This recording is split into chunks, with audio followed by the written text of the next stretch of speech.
Welcome back to Roots Music History.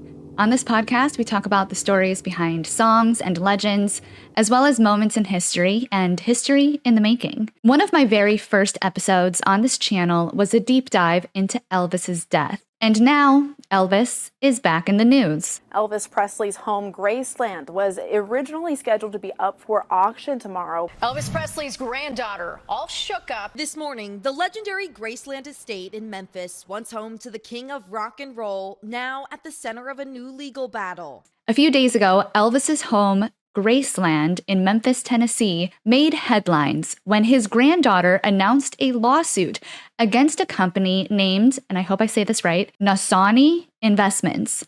Naussany Investments and Private Lending, LLC. This company, Naussany, has been planning to auction off Graceland, claiming that Lisa Marie Presley had borrowed $3.8 million from them and used Graceland as one of the encumbering security assets. Now, an encumbered security or asset is an asset that is owned by one person or entity, but they grant another individual or entity a legal claim to that asset. This is very common when borrowing money. A lot of times, if you borrow money for a mortgage, for example, the home itself can be legally claimed back by the bank if you fail to pay that mortgage. So a lot of people will take assets like Graceland, for example, as collateral or security that if they can't pay back that loan, that lender has a right to that underlying asset. So that's what supposedly was happening here. And supposedly, this investment company is claiming Lisa Marie borrowed $3.8 million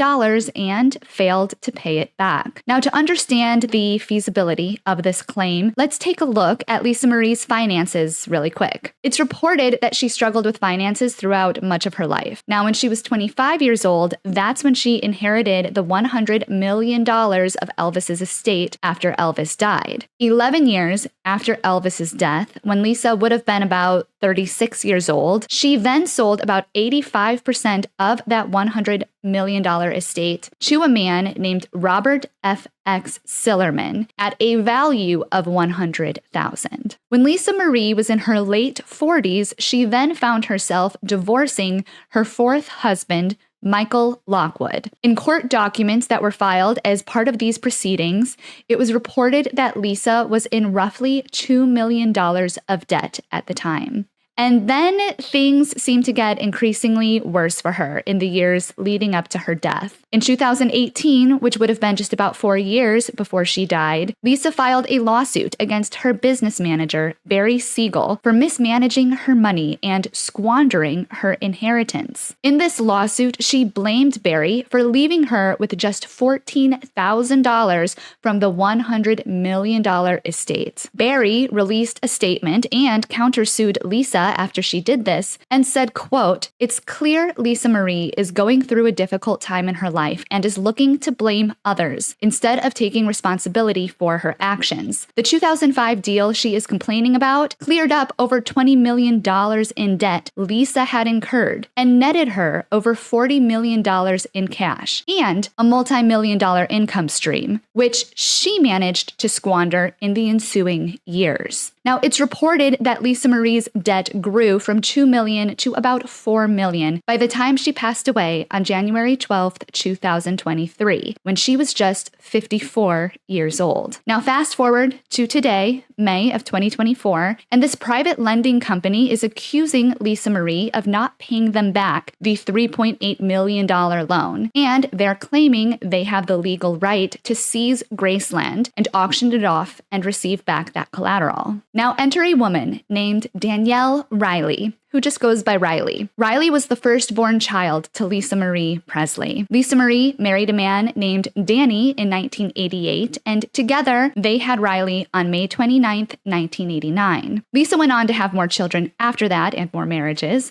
but Riley is the one who inherited Graceland after her mother's death, and she is the one stepping up to block this foreclosure auction of the property. Riley is now 34 years old and living in Santa Monica, California. When Riley found out this private lender had plans to auction off the 14-acre estate, she immediately filed a complaint in Tennessee civil court seeking to block the sale. Now, the private lending company, Naussany Investments showed the court a deed of trust and a 61-page document purporting to show that Lisa Marie Presley borrowed every single penny of that $3.8 million from them. Riley is making some pretty bold claims here too. She is arguing that Lisa Marie never borrowed any money from them or gave a deed of trust of any kind, that she never gave Graceland as collateral for any type of loan, and she's claiming these 61 pages from Naussany are fraudulent and forged. She is also claiming Naussany Investments is not even a real entity at all. In a statement from Riley's legal team, they said, quote,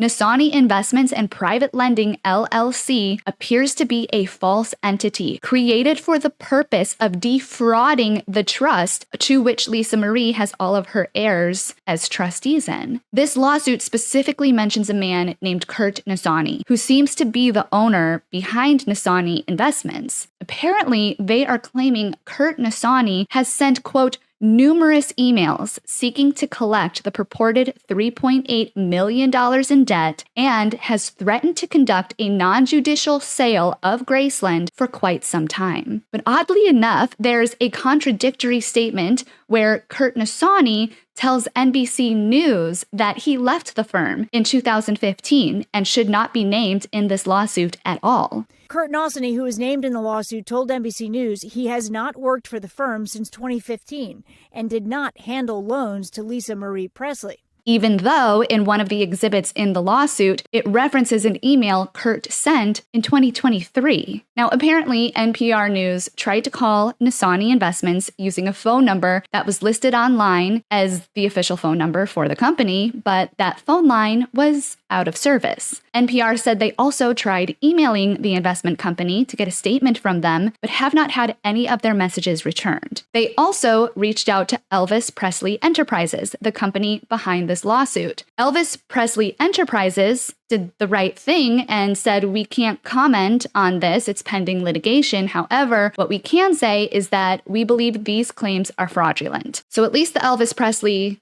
company released some sort of a statement, whereas Naussany is just completely silent. The Presley family immediately took to social media to refute these claims. Priscilla Presley posted on her social media page a picture of Graceland with big red text saying, quote, it's a scam. The Shelby County Court is having a hearing about this right now as I make this episode. And as of today, May 22nd, 2024, a Tennessee judge has blocked the auction that was scheduled for tomorrow. It was scheduled for May 23rd, 2024, and they are going to look into this and see what they can determine from these exhibits and determine if they believe this is forgery and fraud. It will be very interesting to see how this plays out because claiming forgery and fraud is pretty intense. Those are some pretty serious allegations. And if that ends up being the case, I think this would be the wildest case of fraud in all of music history. So make sure that you subscribe to the channel and hit the bell icon. As soon as updates are available, I will come on and make another episode as a sequel to this one. But just so you know, that's kind of the history behind the lawsuit at play this week. And I can't really believe my eyes and ears looking into this. Maybe we'll do a deep dive into Kurt Naussany. I can go in and see everything that I can find about him, but this is just absolutely wild. So make sure you're subscribed. If you like this type of content, also don't forget to hit the thumbs up button. You have no idea how much that helps the YouTube algorithm. And I am also in the process right now of an entirely new Roots rockumentary, which are usually longer. This video is kind of shorter, but I also have longer form Roots rockumentaries that are about 30 to 40 minutes where we deep dive into moments in music history and stories of musical legends and artists and songwriters and producers. So I'm working on one right now. There is a clue on my Instagram page. I've been putting little clues out there, but so far no one's caught on. And I will see you on the next episode. Hungry for the road all my life, thirsty for adventure all my youth, chasing all my freedoms down Liberty Avenue.